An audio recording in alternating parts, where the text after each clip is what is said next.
Motivation. Hello learners.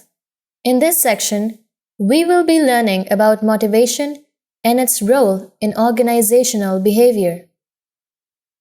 Concepts of motivation. Motivation can be described as the internal force that impacts the direction, intensity, and endurance of a person's voluntary choice of behavior. It consists of direction, which is focused by goals.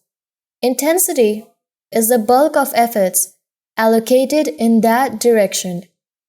And persistence, referring to the amount of time taken for the effort to be exerted.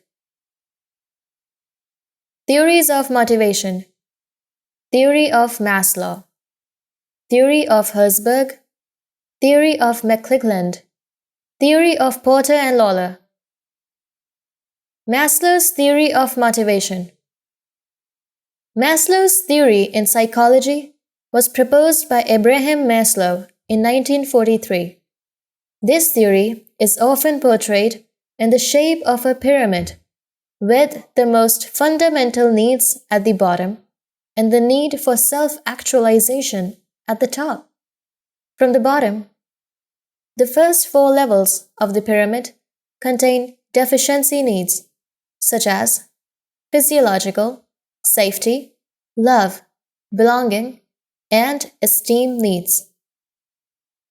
Herzberg's two-factor theory. The two-factor theory, also known as Herzberg's motivation hygiene theory and dual-factor theory, states that there are certain factors in the workplace that cause job satisfaction, while a separate set of factors cause dissatisfaction, all of which act independently of each other. McClelland's human motivation theory. According to McClelland's theory, a person's specific needs are not natural but picked up during their life. These needs are shaped by the individual's life experiences and can be classified under the three heads, that is, achievement, power, and affiliation.